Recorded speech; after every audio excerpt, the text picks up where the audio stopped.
জিবরাইল বলল, ইয়া রাসূলুল্লাহ, এই মানুষগুলো হলো তারা দুনিয়ায় যারা ধর্মের কথা, দ্বীনের কথা, পরকালের কথা, আল্লাহর কথা, আল্লাহর বাণীর কথা, আমাদের ভাষায় বলবো কোরআন হাদিসের কথা, এই কথাগুলো শুনেছে, বাহ্যিক কান দিয়ে শুনছে, কোন বক্তার কণ্ঠ কিরকম, ঢক কিরকম, কার বক্তব্যের আর্ট কিরকম, এগুলোর দিকে খেয়াল ছিল, কিন্তু ওই কথাগুলোর মহত্ব কি, গুরুত্ব কি, আমল করলে লাভ কি, ওই দিকে খেয়াল ছিল না। যার কারণে কানের মজা লেগেছে, ওয়াজ শুনেছে, কিন্তু এই ওয়াজ তার আমলের কোনো পরিবর্তন করতে পারে না। এই 33 নম্বর সূরার কত নম্বর আয়াতে কারিমা? 35। মাশাআল্লাহ। এবার আসো, 10টা গুণের কথা আল্লাহ তাআলা বলেছেন। মা বোনরা যারা আছেন, খুব দিলের কান দিয়ে শুনতে হবে কথা। রাসূলুল্লাহ যখন মেরাজে যাচ্ছিলেন, মেরাজের রাত্রে আল্লাহ রাসূল সাল্লাল্লাহু আলাইহি ওয়াসাল্লামকে আল্লাহ তাআলা দুটি জায়গা আল্লাহ তাআলা দেখিয়েছেন। একটির নাম হলো ইল্লিন, আরেকটির নাম হলো সিজ্জিন। সিজ্জিন হচ্ছে এটা একটা রিলিজিয়াস টার্মিনোলজি। কথা কি আমার বুঝতে পারতেছেন আপনারা? সিজ্জিনের শব্দ যদি অর্থ বলে, ডিকশনারিক্যাল মিনিং, প্রত্যেক অভিধানের একটা শব্দের অর্থ থাকে। সিজ্জিন মানে হচ্ছে জেলখানা। বলেন তো সিজ্জিন মানে কি? কিন্তু এখানে জেলখানা নয়, এটা হচ্ছে একটা রিলিজিয়াস টার্মিনোলজি, একটা শরীয়তের পরিভাষা। অর্থাৎ সিজ্জিন দুনিয়ার ডিকশনারি অভিধানে জেলখানা বলা হলো, এখানে জেলখানা নয়, মানুষ মৃত্যুর পরে তার আত্মাটা দুই জায়গার যে কোনো এক জায়গায় যায়। আমি আবার রিপিট করছি, মানুষ মৃত্যুর পরে কিয়ামতে অনন্ত লোকে তার চূড়ান্ত বিচার ফয়সালা হওয়ার আগে, মৃত্যুর পরে চূড়ান্ত বিচার হওয়ার আগে মানুষের আত্মা, সোল, রূহ দুই জায়গার যে কোনো একটা জায়গায় যাবে। একটার নাম হলো ইল্লিন, আরেকটার নাম হলো কি বলুন তো? সিজ্জিন।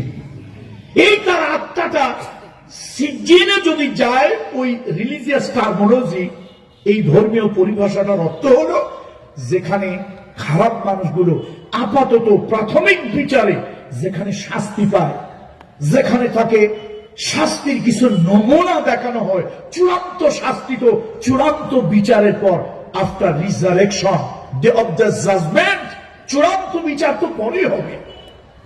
এটা হলো প্রাথমিক। দেখেন না, পুলিশে ধরে নিলে প্রথম চান্সে কিছু হাদিয়া তো উত্তম মাধ্যম দেয় নাকি দেয় না?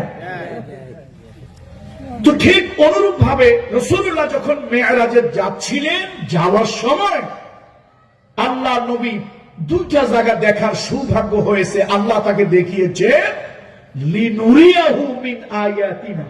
আল্লাহ বলছেন, আমি এই জন্য মুহাম্মদ সাল্লাল্লাহু আলাইহি ওয়াসাল্লামকে মেরাজে নিয়েছি, আমার নিদর্শন, বাস্তব নিদর্শন তিনি যেন প্রত্যক্ষ করতে পারেন, দেখতে পারেন। তো বাস্তব নিদর্শন কি?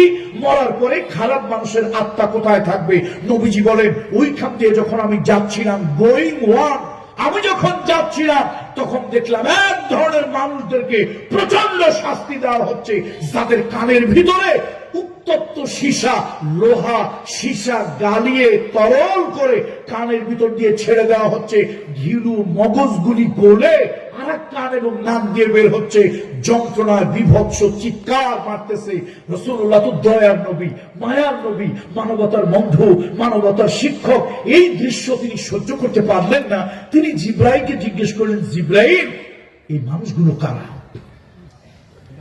জিবরাইল বলল, ইয়া রাসূলুল্লাহ, এই মানুষগুলো হলো তারা দুনিয়ায় যারা ধর্মের কথা, দ্বীনের কথা, পরকালের কথা, আল্লাহর কথা, আল্লাহর বাণীর কথা, আমাদের ভাষায় বলবো কোরআন হাদিসের কথা, এই কথাগুলো শুনেছে, বাহ্যিক কান দিয়ে শুনছে, কোন বক্তার কণ্ঠ কিরকম, ঢক কিরকম, কার বক্তব্যের আর্ট কিরকম, এগুলোর দিকে খেয়াল ছিল, কিন্তু ওই কথাগুলোর মহত্ব কি, গুরুত্ব কি, আমল করলে লাভ কি, ওই দিকে খেয়াল ছিল না, যার কারণে কানের মজা লেগেছে, ওয়াজ শুনেছে, কিন্তু এই ওয়াজ তার আমলের কোনো পরিবর্তন করতে পারে না।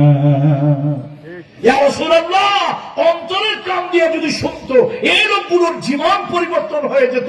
এই অপরাধের শাস্তি কিয়ামত পর্যন্ত হবে, কিয়ামতে গিয়ে চূড়ান্ত বিচার হবে, চূড়ান্ত ফয়সালা হবে। আল্লাহ তাদেরকে কি শাস্তি দেবেন? আল্লাহু আকবার, কি ভয়াবহ! নাউযু বিল্লাহি মিন যালিক। আল্লাহ তাআলা এমন বিভৎস শাস্তি থেকে আমাদের সকলকে আপনি হেফাজত করেন। আমিন।